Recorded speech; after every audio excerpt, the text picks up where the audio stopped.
Just talk about your time. I want to talk about can go high to low.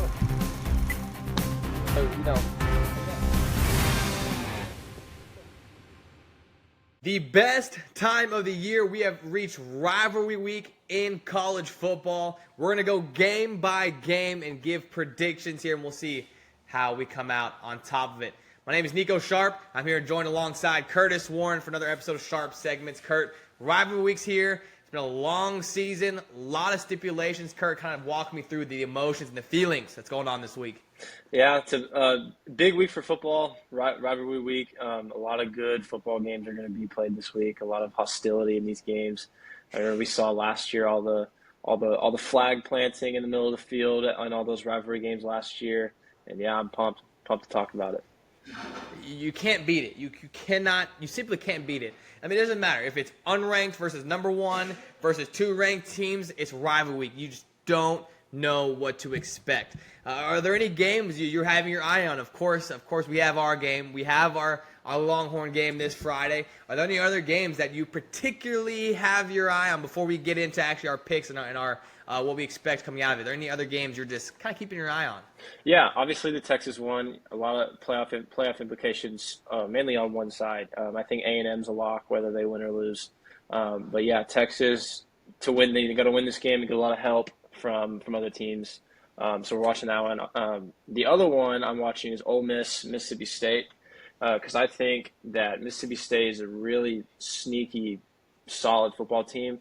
And I think with all the distractions surrounding Lane Kiffin and that Ole Miss team, I think Mississippi State has a good chance to beat their rival and keep them out of the playoffs potentially. Man, there is so much to talk about, right? I mean, the coaching question marks. I mean, with Lane Kiffin and abroad, what do you think he does? What does Lane Kiffin do? Is Lane Kiffin going to be – is he going to be out of there, or is he going to stay home at Ole Miss? What I want him to do is not what I think he's going to do. I want him to stay at Ole Miss. I think he has a good fan base, and he can kind of build a legacy at that school, because Ole Miss is a school like they're not expecting a national championship every year, so there's a little bit less pressure. He can win 10, 11 games and coach there for as long as he wants, but I bet you he takes LSU. I think he's going to take LSU. Yeah, that's kind of where I'm going. I mean, Lane Kiffin, again, you talk about the brand he's built at Ole Miss. I mean, really putting a stamp on them. And they're third in the SEC right now. I mean, you're one game-ish behind the top leader, right? I mean, you look at the top, it's 7-0, 7-1, and then they're 6-1. Mm-hmm. You know, so they're right there, you know. And I feel like he just built a brand. I feel like a lot of people buying into him. Now, imagine if he does stay more. Imagine the brand he continues to build. If Lane Kiffin chooses Ole Miss, he's like, no, I'm staying home or whatever. I mean, imagine the narrative he could go there. Yeah. But okay, let's go ahead and get the picks here. And Kurt, we'll kind of face off against each other here, and we'll see when these games are over who wins, who comes out on top. And I have a feeling I know where this goes. You know, I know where this is going. But we'll play it for fun anyway, Kurt. Actually, the first game we're gonna look into is that first game on Friday, right? We're seeing games on Friday as well as Saturday. Kickoff is at 11 o'clock. We got the number 7 Ole Miss on the road to take on that good Mississippi State you're talking about. 7.5 point favorite right now for Ole Miss, but again, it's rivalry weekend. Mississippi State is maybe being overlooked here a little bit. Yeah, I think for me, I'm going to take Mississippi State in this game solely because they've been so close to getting that win against a team that they quote-unquote shouldn't beat. It took Texas a miraculous comeback to beat them. They went to overtime with Tennessee. And I think now with this being a rivalry game and they're going to leave it all on the table, and I think they can get it done. I think they can beat Ole Miss. It's going to be an interesting one. There's a lot of buzz, and I feel like there just is a lot of noise, because, again, you talked about it a little bit earlier. Lane Kiffin, is he going to go? But I think the big game I looked at, and I felt good, but just I look up that matchup with A&M that they had a couple weeks ago, just coming up a little bit short. It just looks like they never kind of got their foot going, but it is at home. So I feel like, we've seen a couple of games that they really didn't belong in like that. I mean, I think another one is that Tennessee game where they just came up short. They play really well at home, but I will say I'm going to differ here. I think Ole Miss finds a way to get a stamp. There is a lot of noise going around Ole Miss right now, but I think that might be all the reason why Lane Kiffin might go over the top of making sure that the narrative stays the narrative and it's about this season.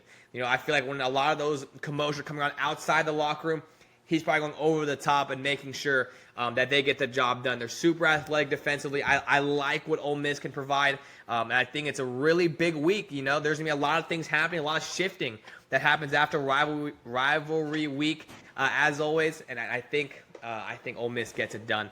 Okay, we're going to differ there. I like that. I always like that. Now, next to a really, really exciting matchup here that always is a banger. We have Georgia, the Bulldogs, on the road to take on Georgia Tech.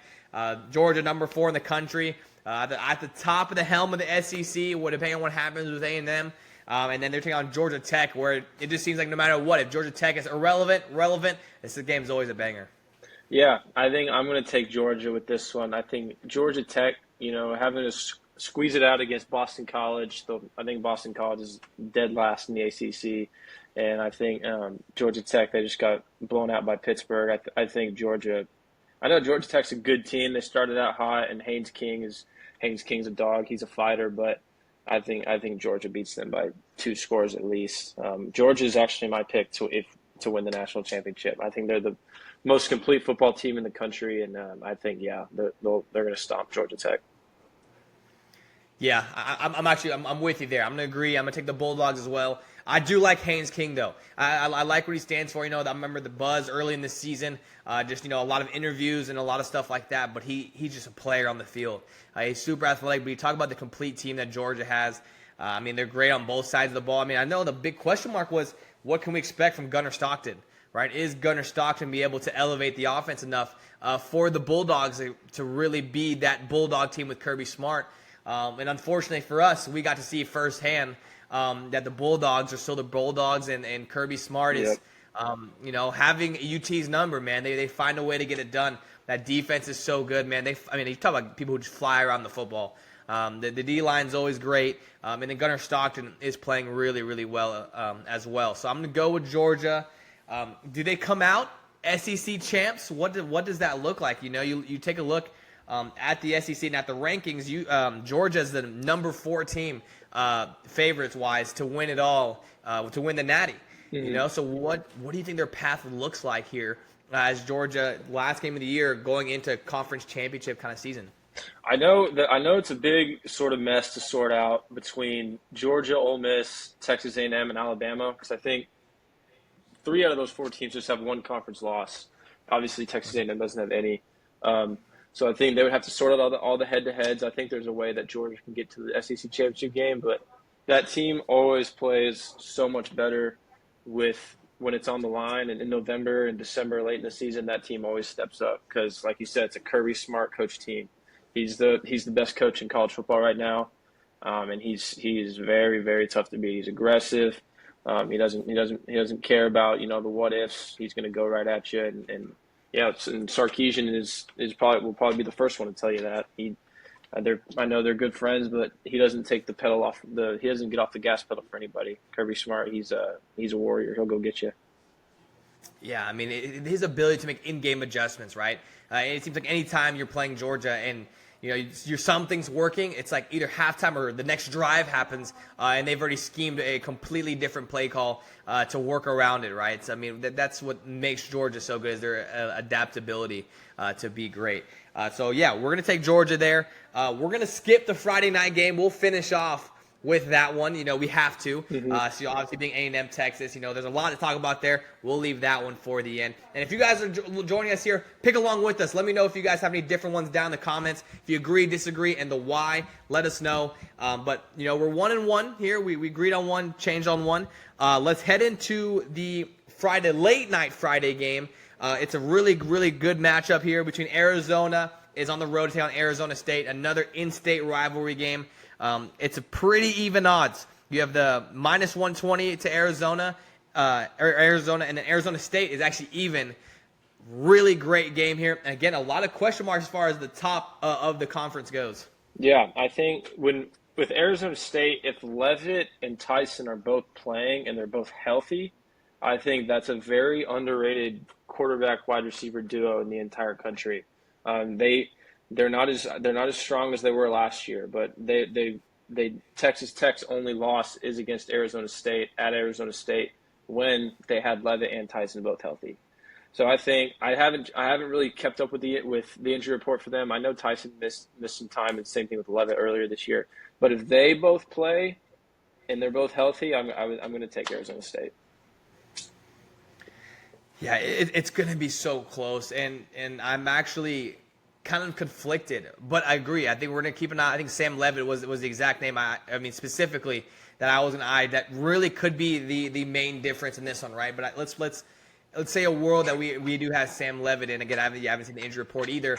It's such a close game. I think the games that really stood out for me was that Texas Tech game, as well as that TCU game.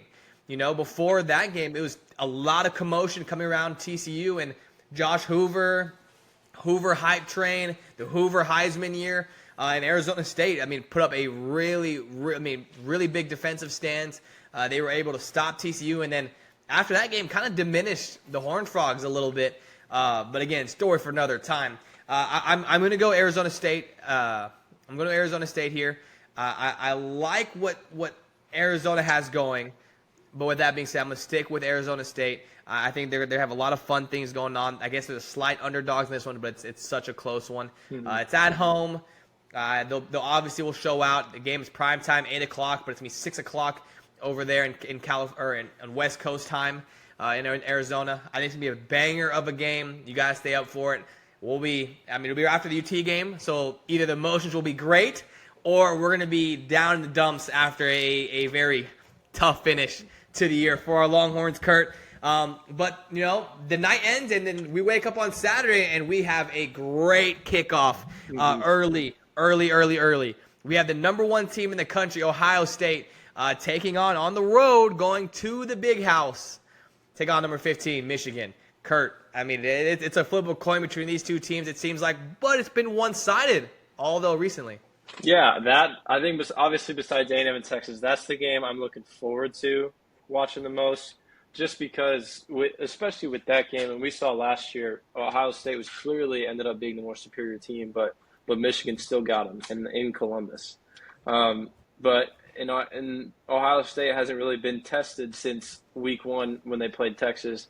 But then again, I don't think Michigan is all that good either. I don't think they've been tested. They turned the ball over 5 times against Northwestern, but we're still able to win that game. But I think Ohio State is too dominant on offense with Julian Sayin. That's a guy that has really surprised me. He quietly has 80% 300-yard games week in and week out. He's got the best receiver in the country with him as well. 2 of the best receivers, Jeremiah Smith and Carnell Tate. Those guys are solid, but it's going to be close. That game is always a good game. I could see in a world where Michigan wins because, you know, rivalry, throw everything out the window. Anything can happen. But I think I'm going to stick with Ohio State. It's just that the crazy thing when you looked at Ohio State coming into the year was we didn't know what to expect from Sayin, and we were like, okay, this is going to probably be the best defense in the country. I mean, you still have Caleb Downs. You still have a ton of guys on the defensive side that can really take over a game.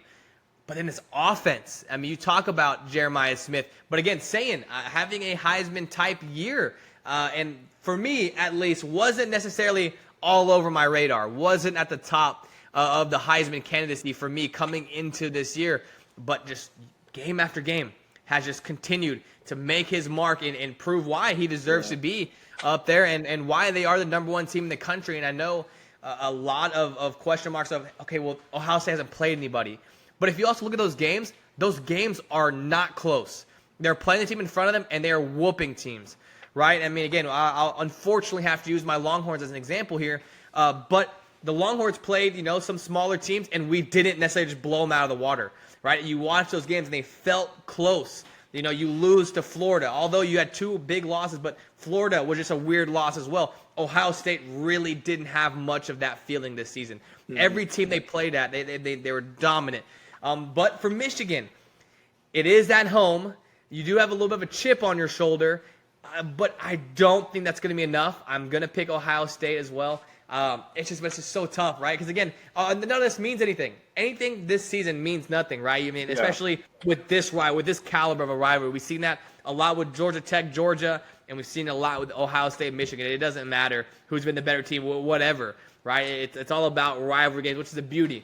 Do we see a flag plant this year? What's the over/under on that? Oh, Are we at, 100%. I mean, in this game, or I mean, what are we thinking here? The over/under is Especially- probably what, 2.5? Especially in the Ohio State-Michigan game, because after Michigan beat them last year, there's a video that went viral of Jack Sawyer just getting really fired up whenever Michigan planted that flag. I know he's not there anymore, but I know his buddies are going to want to avenge him. So I think if that's probably the most hated rivalry in the country. Those two cannot stand each other. I think when Ohio State wins, they will plant that flag, 100%. Well, what's the over/under? So if I set the over/under, so that one's automatic with Ohio State if they win. Let's say it is. I mean, the over/under is 3, let's say 4.5 amongst all college football, right? More than just these big top 25 games around the country. 4.5. What are you smacking there? We saw so much last year, and I don't know. I think there's some games that go either way, like Alabama, Auburn. If Alabama wins that game like they're supposed to, Auburn's not very good this year. I don't think that they will plant the flag. But if Auburn win, you know what I mean? I don't know. I'm gonna take the under. I don't think it's gonna happen as much this year as it did last year. All right. And I'm thinking. I was thinking under, but since that you said under, I'm taking the over. Give me the flag bet. Everyone get in on it. It doesn't matter. It doesn't matter. It doesn't matter if it's. I don't care if it's a middle tier game. I don't care if it's a top game in the country. We will see more than 4.5 flag plants. Well, you heard it here first. You heard it here first. I'm calling it. It's too late. It's too late. All right, let's move on.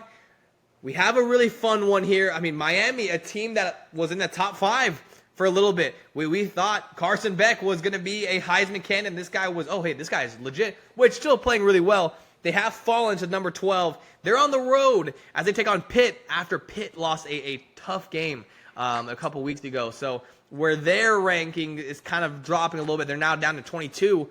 Two teams that have fallen the rankings with a chip on their shoulder. Kurt, walk me through this one. Yeah, I think, man, this one was a tough one because you want to say that Miami's can roll through this game, but again, they've had some ugly losses, like that loss against SMU. I don't think SMU's all that good. They lost to TCU and Baylor, who are both kind of at the bottom of the Big 12 earlier in this season. But again, it's just so tough in rivalry week because anything can go. But I think I'm gonna take Miami. I don't think Pittsburgh is a complete team. They got dominated by Notre Dame, and Miami beat Notre Dame earlier in the year. I know it can be, both teams have gotten a lot better since then. But yeah, I'm gonna take Miami by a couple scores. I really struggle with this. I remember eyeballing it, and I remember I knew we would be here doing this podcast. Looking forward, I was taking Pitt. Before that Notre Dame game. I feel like they had. I mean, I like Turner a lot. I feel like he runs really well. I liked what Pitt kind of stood for a little bit. It was that hard-nosed running. They are very a physical team. They love to out-physical teams.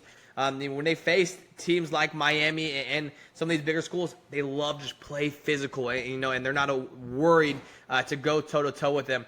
Mm-hmm. But then I just saw them just kind of be outmatched by Notre Dame, and I thought they would be a little bit closer, but they just looked out physical. They looked like, well, first off, let's not act like Notre Dame's running game is not one of the best in the country, if not the best in the country as well. But with that being said, I just didn't expect it to be so one-sided. So coming into this week, I was like, do I still believe in Pitt a little bit? I am going to hop off the bus, though. I'm going to go back to Miami. I think it's going to be close. I don't believe I've lost complete faith in Miami a little bit. Just because of the way they've won some of these games. I don't necessarily believe in the consistency.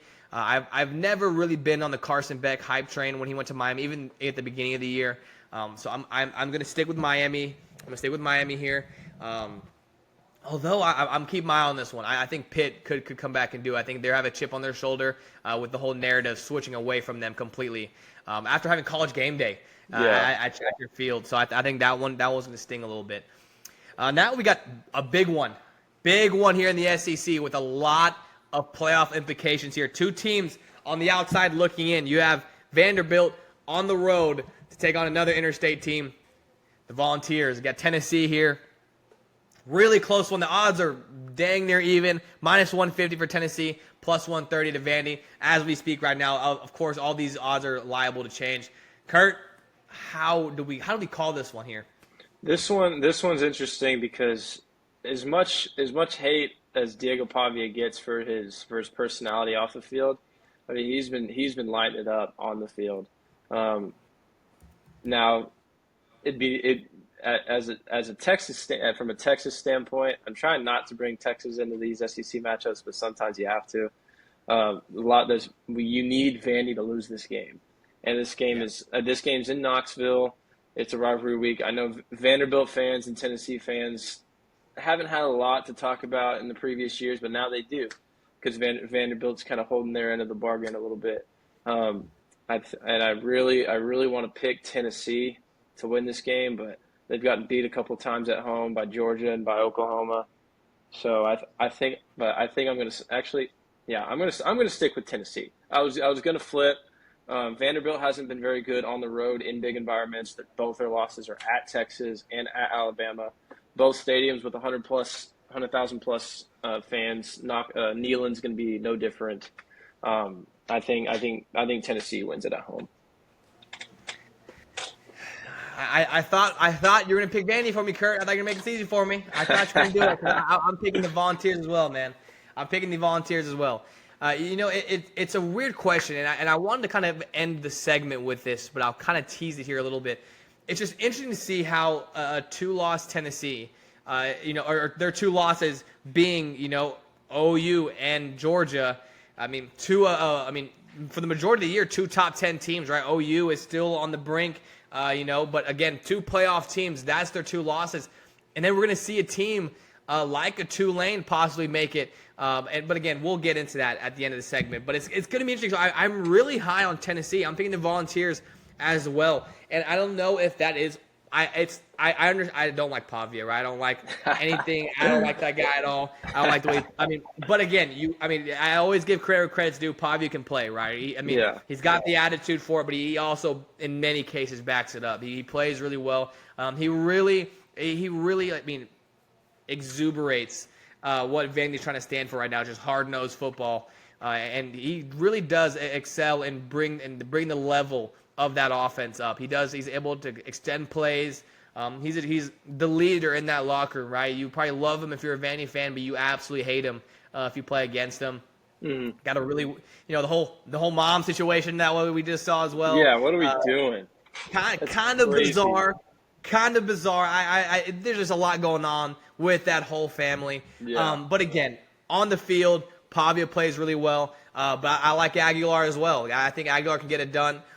We have seen inconsistencies, like you mentioned, from Tennessee, but I'm going to stick with the Volunteers there at home. I think Neyland is a really tough place to play. I think when we've seen Vandy come up short, right? So I think that's kind of where I'm sticking. Man, I thought you were going to pick Vandy there, and you switched. Did you switch? I was gonna pick Vandy, but I need them to lose so bad just to help Texas out. So we got to go with Tennessee. Yeah, I truly think Tennessee can win out. And the problem is with this is last time we were on here, we did the playoff one, and I was really big on Dylan Sampson and Tennessee to run over Ohio State of all teams. And I was like, oh yeah, Tennessee. Yeah, I think with Dylan Sampson alone, I think they run over this hurt. Ohio State was hurt at the line at the time. So I was like, oh, Tennessee takes over, and then Ohio State went on to win the championship and then be number one all season long. Yeah. So very cold take on my thing. So I'm hoping that Deshaun Bishop and Aguilar don't shoot me in the foot here, and I'm also gonna look real bad on this one. But but at least you're in the boat with me, Kurt. At least I'm not sinking alone. Not sinking alone. I'm with you. So going on to our last matchup, we're gonna get into before our big one. Right, that is the Iron Bowl. It's another game which has given us so many memories. I mean, probably the greatest moment in all of college football history, with the greatest broadcast and call in history. We're talking about number 10 Alabama taking on an unranked Auburn. But again, rankings, throw it out the window. Yeah, is this game in Auburn or in Tuscaloosa? It's at Auburn. It's in Auburn. I still don't think it's going to matter. I think Alabama's going to crush them. I think Auburn did start a new quarterback. They started a freshman, Deuce Knight. When they last week, and he had a really good game. I think he's going to be able to give Alabama fits. I think Auburn's going to be able to move the ball. But Ty Simpson is a stud. And I think with Alabama, with their backs against the wall, this being a must-win game, 10-2 Bama is never going to be left out of the playoff. So they know if they win this game, they're virtually in. If they don't somehow get in the SEC championship game again and lose that game, but yeah, if they beat Auburn, they're in. Backs are against the wall. I think Bama gets it. Yeah, I'm with you as well. We're going to agree on, pretty much the majority of these.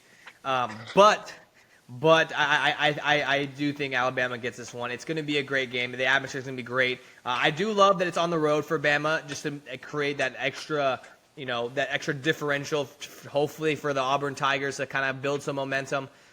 I do think, again, we saw Ty Simpson, another Heisman possible candidate, has kind of slipped down in the rankings because he's lacking that big moment, right? We haven't seen Tyson have that Heisman moment where he just takes over a game and balls out. We haven't quite seen that from him yet. Yeah. He's just been consistently good, but just is missing that Heisman moment, and that's why he's kind of slid down the rankings. I'm taking Alabama as well. So we're going to agree on, again, the majority of all these picks here thus far, and I feel like it's not going to change for the main event of the evening. We're going to go to our game that we'll be absolutely locked in for, the Friday night game. It's in DKR. Come on.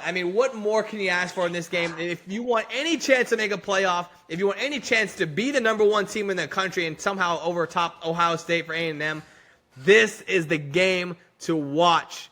We got Texas A&M, the undefeated SEC team, currently at number 3 on the road, coming to Austin to take on our Texas Longhorns. Kurt, I am not sure where you're going on this one, but kind of walk me through all the emotions here, man, in this big one. Yeah, if you would have told me at the beginning of the season that it'd be A&M that's 11-0 and Texas 8-3 at the end of the year, it would have been something. It would have been crazy to imagine that, especially with Texas being the preseason number one overall team. But this one, man, I cannot wait for. Arch has been exceptional at home all year, minus the beginning, like the first few games, like that game against UTEP where he really struggled. But against Vanderbilt, 300 yards. Arkansas, 300 yards. He's been very solid at home, and we haven't gotten to see him at home a lot. They had that long road stretch in the middle of the year, so they're at home. But I think the one spot that Texas's defense struggles in is pass defense lately. Especially late in the game with Pavia making that comeback. I think they scored 17, 20, or 21 unanswered all through the air. Taylor Green was able to do a little bit through the air. Even Gunnar Stockton, who's not necessarily the guy who you're going to have throw the ball 45 times a game. He's more of a 20-25 guy, throw for 210, 250. But there are a lot of quarterbacks that have had success throwing the ball against Texas, and it's going to be tough for them to stop Marcel Reed, and who I think has the best receiving corps in the SEC is Texas A&M with Concepcion, Cravers, Bethel Roman, Terry Bussey. They got 4 dudes that can go get it. And as a Texas fan, as a DB, as the defensive coordinator, it's got to scare you a little bit. I think the one way that they can get past all that is try and get some pressure on Marcel Reed. And he's going to want to take off and run. If you can get him to take off and run and make him throw on the run and make him make quick decisions in a place where he's not really that comfortable, I think they can have success. Texas is going to have to run the ball, though, something they've struggled all year. They can't be one-dimensional against a team this good. And I can't wait. It's going to be at DK. I don't think they've lost a home game in 2 or 3 years, Texas. So it's going to be electric. Obviously, I'm going to take my Longhorns to win. I need them to win so bad. So yeah, we're going to take Texas. It's a want and need for our Longhorns. It's make or break, right? You're on the outside. You're number 16. With a win, you're still questionable because of the 3 losses. It's so tough. And I think the one thing that Longhorns are holding on to is that the SEC wins that A&M has, it's against all bottom-tier SEC schools. Now, they're still great schools, right? I mean, we saw Longhorns lost to Florida. They're still great schools. But you look at their wins, right? Let's take a look at the SEC. Auburn, Mississippi State, Florida, Arkansas, LSU was a good win, Mizzou was a good win, and South Carolina, right? They haven't faced any of the top 15 SEC schools. Again, no knock at them because, again, they're taking care of all the teams they have. But it's like, can UT show them something different? Can Sark scheme something different up with all their skill players? But I absolutely agree with you. I think they're going to have to establish the run game. It's weird because you have Quintrevon Wiseman and C.J. Baxter all year that you weren't able to really ever find their groove in a running back room I was really excited for coming into the season. Just never quite able to find their – and again, this whole offense took a little bit of time to find their groove. But Arch Manning, like you said, is quietly – played really, really well because, again, I think the whole stipulation was, hey, first overall draft pick, first round draft pick, number 1 overall. This guy is the Heisman. Everything was tossed at him where it's kind of like, hey, like, step back. Like, let's see what he's doing as a college quarterback. He's playing really well. He's playing really well, right? If you stop putting all the stuff on his shoulders and you just look at him as another quarterback amongst the SEC guys, the stats line up. He's playing really well. Yeah. So I mean, I'm picking the Longhorns. But again, you got to give a lot of credit to what A&M has done. Marcel Reed has found a lot of consistency. And then last year, it was kind of the same narrative around the 8-game mark where it was like, oh, this A&M team is legit. And then they completely fell off the table. And so far, going to the last game of the year, they haven't faltered, right? The South Carolina game was a scare. Yeah. They're like, they've shown they're beatable. And then they pull off an unbelievable comeback victory. Yeah. So it's I'm assuming Sark is he's going to scheme up. He's also one of the best. Can he scheme up against this defense? And can we get this game going? But I'm excited for it, man. I can't wait. Michael Taft, I think, is going to play a huge factor. We talked about him last year. Around this time on the podcast, I think Michael Taft is going to be huge in that secondary to really make some differences in this game. Yeah, and another thing about the defense, the one thing that's going to kill them is they're without Ty Anthony Smith for the first half. I just remembered that because of targeting. That targeting call against Arkansas, it's going to sting to miss him for that first half, so someone's going to have to step up. I know Anthony Hill is questionable, and if he doesn't play, that would be a backbreaker to the team. I've read that he's going to go.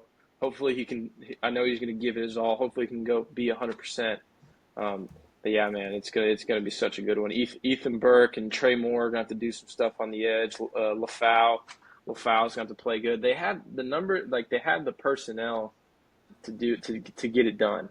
It's just a matter of can they get it done. And with Texas A&M, like you said, playing the bottom tier, like they didn't have to play.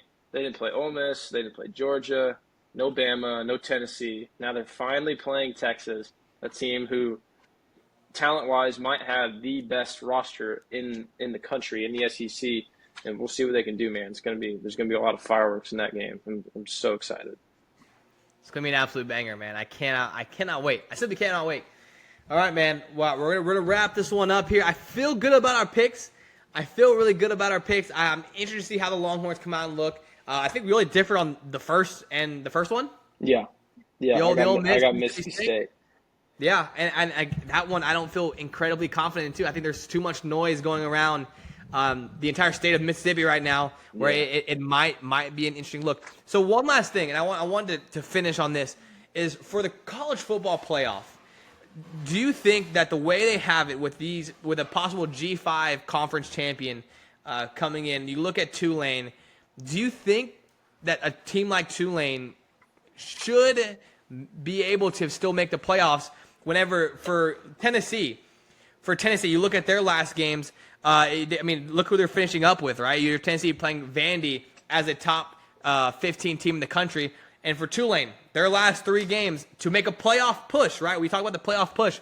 It's Florida Atlantic, Temple, and then they face Charlotte on Saturday. Is that what we're looking for? Is that the push that we should need? Is those 3 teams a caliber to make a playoff?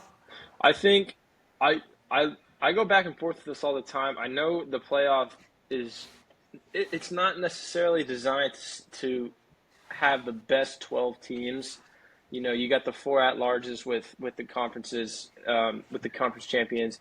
I think having a G5 in the playoff is a good thing, because if you're a G5 program, if you don't have a chance at making the playoffs, then you're kind of playing for nothing. You're kind of using it as like a farm system school to get film and then go to an SEC or a Big Ten school. Because, I mean, we haven't seen it often, but we've seen in the past how G5 schools can beat Power 5s. I think it just depends on who they get matched up with. I think last year SMU's not a G5, but they were the year before. So seeing a school like that having to go at Penn State and play Penn State round 1, that's a tough call. That's a tough place to go play your first playoff game. Boise State was with Penn State for the first half for a little bit, and then Penn State just kind of ran away with it. I think it just depends on the matchup. Like if we see Tulane or North Texas get matched up with like Texas Tech or someone out of the ACC, that's when I think it could be a good game. But if they were to get matched up with Georgia or Ohio State or someone like that, I don't think it'd be a good game. It just depends on the matchups. But yeah, I think it's a good thing that the G5 is in there. Yeah, and I like the G5. I like the storylines, right? But in some ways, I would want to see them play a top. It doesn't have to be a top 5 team in the country, but I would like to see them non-conference wise play a mid-tier SEC, play a mid-tier ACC. Yeah, because go 100%. challenge yourself, and because then you can go show it. Hey, I'm winning all my games in my conference, but look, hey, I also competed and went toe-to-toe with the middle team in a Power 5 school. Because right now, the only thing they have to show, Tulane played a top 10 team in Ole Miss, and it was 45-10.